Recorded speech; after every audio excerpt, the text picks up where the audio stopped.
ආයු බොහෝ වෙන්නටත් ඒ වගේම නිරෝගී වෙන්නටත් සියලු දෙනාටම ආශිර්වාද කරන ගමන්ම අද දවසේ ඔබේ ජීවිතයට යහපත් ජීවිත රටාවක් වගේම නියමිත ඔබට නිරෝගී ජීවිත රටාවක් ගෙන යන්නට අද දවසේ අපි වෛද්‍යතුමෙක්ව එකතු කරගන්නවා.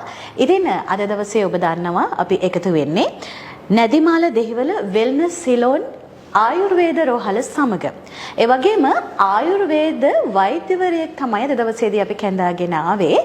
විශේෂයෙන්ම අපි හිතන්නේ නැහැ අපේ කෑම රටාව. අපි ඌමනාවට වැඩිය සමහර දේවල් ගැන සිතීම. මෙන්න මේ වගේ දේවල් නිසා අපිට පොතු කබර සහ සුදු කබර කියන මේ රෝගයන් ඇති වෙනවා කියලා. ඉතින් මේ පොතු කබර සහ සුදු කබර රෝග බහුල වශයෙන් මේ වෙනකොට ලංකාවේ සීඝ්‍රයෙන් පැතිරී යනවා. ඉතින් මේ පිළිබඳව හඳුනා ගන්නට වෛද්‍ය ක්‍රම මොනවාද තියෙන්නේ? ඒ වගේම ආයුර්වේද වෛද්‍ය ක්‍රම වලින් කොහොමද නිට්ටාවටම සුව කරගන්නේ කියලා අද දවසේදී අපි එකතු කරගන්නවා මේ පිළිබඳව කතා කරන්නට. පාරම්පරික ආයුර්වේද වෛද්‍ය ලක්මාල් සුගතදාස වෛද්‍යතුමන්ව අයබෝන් වෛද්‍යතුමනි. දැන් පොතු කබර සහ සුදු කබර කියන මේ රෝගයන් අපි අඳුනගන්නේ කොහොමද? අපි බලමු සුදු කබර ඔය කියන රෝග දෙකම සමය ඇතින රෝග තත්ත්වයක්. මේක අපි අඳුරගන්නේ රෝගය දෙවිධ ආකාරයට අපිට පෙන්වුම් කරනවා. පළවෙනියෙන් බැලුවොත් සුදු කබර රෝග තත්ත්වය අපි ආයුර්වේදයේ සඳහන් කරනවා චිත්‍ර කියලා සඳහන් කරනවා ආයුර්වේදය අනුව. පොතු කබර කිටිබ කියලා සඳහන් කරනවා. ඊට පස්සේ ඒ වගේ තමයි පොත්පත්වල සඳහන් කරලා තියෙන්නේ ආයුර්වේදයේ පාරම්පරික මතානුකූලව. එතකොට අපි අඳුනගත්තොත් කොහොමද ගත්තොත් රෝගියෙක් දැක්ක ගමන්ම සුදු කබර නම් අපි විවාහාරයේම තියෙනවා සුදු කියලා. සුදු කබර කියන්නේ සුදු පාට පේනවා. එතකොට එයා මානසිකව ඒ රෝගියා විශේෂයෙන් මානසිකව විඳවන රෝගියෙක්. එයාට දකින්න තියෙන සුදු කබර සුදු වෙනවා විතරයි. වෙන ශරීරයේ කිසිම අවයවයකට හානියක් ඇති වෙන්නේ නැහැ එයාට. එන්න සුදු කබර වල ප්‍රභේද කීපයක් තියෙනවා. සුදු කබර ඇති වෙන අවස්ථා සමහරුගේ තොලෙන් මතුවෙනවා. සමහරුගේ නිය මුල් වලින් මතුවෙනවා. මුළු ඇඟේම එකපාර මතුවෙන අවස්ථාවක් තියෙනවා. එතකොට ඒ ආකාරයේ අනුව අපිට ප්‍රතිකාර කරන්න පුළුවන්. ඒ වගේම තමයි කිටිබ කියලා සඳහන් කරන පොතු කබර රෝග තත්ත්වය. පොතු කබර රෝග තත්ත්වයේදී ඒ රෝගියා මානසිකව සහ ශාරීරිකව දෙකෙන් විඳවනවා. එයාට පොතු දැක්ක ගමන් අපිට බලා ගන්න පුළුවන් රෝගියාගේ සමේ වැලමිටවල වල බෙල්ලේ ඔළුවේ හිස් හොරි කියලා තමයි ඉස්සල්ලාම ඉන්නේ අපි ගාවට. එතකොට ඒ රෝගියා මානසිකව එකම ශාරීරිකව විඳවනවා. එතකොට එයාට රෝගියාගෙන් අපිට බලා ගන්න පුළුවන් සමේ සුදු පාට කුඩු හරියට දිය ලැබු වර්ණයට සමාන කුඩක් එයාගේ දකින්නවා හැමේ පොතු ගැලවෙන ආකාරය. එතකොට ඒකෙන් අපිට කියනවා මේ පොතු කබර රෝග තත්ත්වය කියලා. ඒ වගේම තමයි පොතු කබර රෝගියෙක් මුලින්ම දකින්නේ එයාගේ හිස්සොරි කියන තත්ත්වය.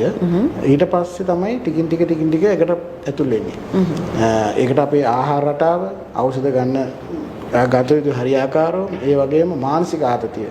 මානසික පීඩනයට ලක් වෙච්ච අයගේ විශේෂයෙන් මේ රෝග තත්ත්වය වැඩි වෙනවා. මේකේ අපේ බලපාන මේ අම්බු විෂමතාවය. අම්බු විෂමතාවය කියන්නේ අපේ හෝමෝන වල විෂමතාවයක්. ඒ විෂමතාවයේ අනුවත් මේ රෝගේ වැඩි වෙන්න පුළුවන්. තව හේතු තියෙනවා පාරම්පරික ජාන සම්බන්ධතාවය.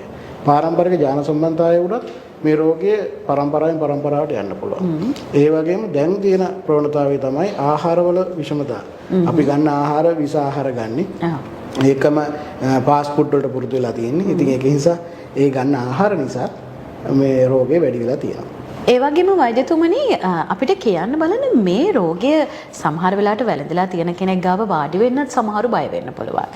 එතකොට මේක තවත් කෙනෙක්ගෙන් තවත් කෙනෙකුට බෝ වෙනවාද?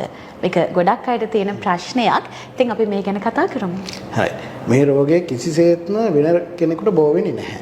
මේ රෝගය ඇති වෙන්නේ එයාගේ ශරීරයේම ඇති වෙන රෝග තත්ත්වයක්. ශරීරය කියන්නේ දැන් එයාගේ අපි අහත්තොත් මේක නවීන වෛද්‍ය ක්‍රමය අනුව කියන ඔටෝ ඉමුනිටි රෝග තත්ත්වයක් කියලා. ඒ කියන්නේ ප්‍රතිශක්තිකරණය එයාගේ ශරීරයට විරුද්ධව වැඩ කරන එක.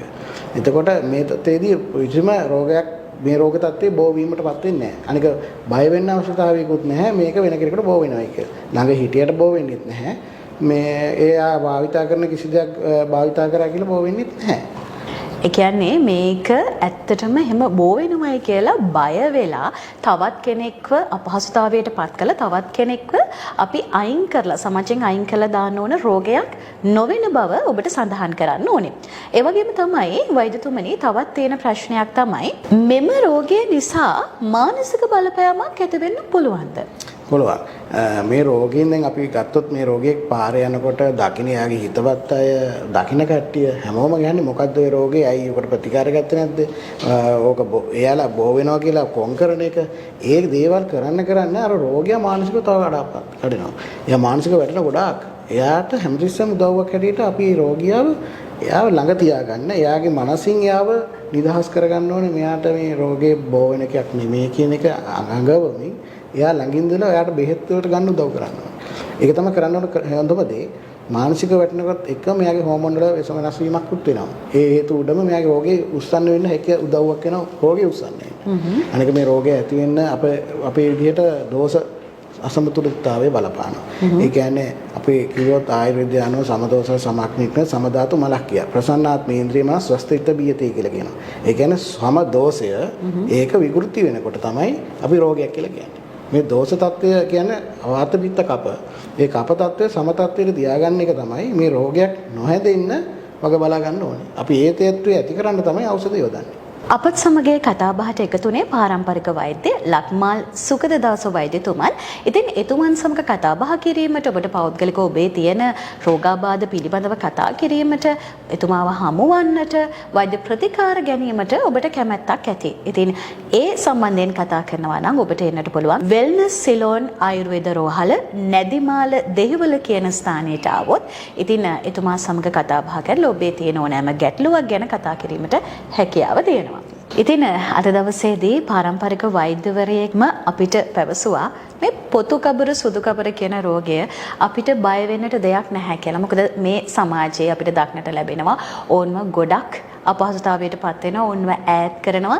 ඉතින් මේ ගැනත් කියන්න ඕනේ ඒක නිසා කිසිම කෙනෙක්ව ඒ විදිහට අපි අපහසුතාවයට පත් කරන්න හොඳ නැහැ. එම අවශ්‍යත් නැහැ. අපිට ඒක වැළඳින්නේ නැහැ. ඉතින් වෛද්‍යතුමන් මේ පිළිබඳව කතා කරා. ඉතින් ඔබට මේ පිළිබඳව ඔබ දන්න කෙනෙකුට මේ පිළිබඳව දැනගන්නට අවශ්‍ය නම් වෙල්නස් සිලෝන් ආයුර්වේද වෛද්‍ය මේ අපේ ස්ථානයට එන්න පුළුවන් මේ රෝහලට.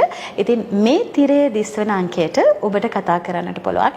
මෙහි කාර්ය මණ්ඩලය වෛද්‍යවරුන් ඔබව ආදරයෙන් පිළිගන්නවා. ඔබගේ වෛද්‍ය උපදෙස් මුල සිටම අග දක්වා ඔබත් සමග රැඳී සිටිලා ඒ සියලුම දේ ඔබත් සමග කතා බහ කරලා ඔබ නිරෝගී වනතුරු ඔබත් සමග රැඳී සිටිනවා. ඉතින් කිසිම දෙයකට බයක් නැතුව එන්න වෙල්නස් සිලෝන් ආයුර්වේද රෝහල නැදිමාල දෙහිවල. අද දවසේදී පාරම්පරික වෛද්‍ය ලක්මාල් සුගතදාස වෛද්‍යතුමන් තමයි අද දවසේදී පොතු කබර රෝගය සුදු කබර රෝගය ගැන අපත් සමග කතා කරේ. ඉතා වටිනා කියන ගොඩක් දැනුම අපිට ලබා දුන්නාට බෙහෙවින්ම ස්තුතියි වෛද්‍යතුමනි. ආයුබෝවන්.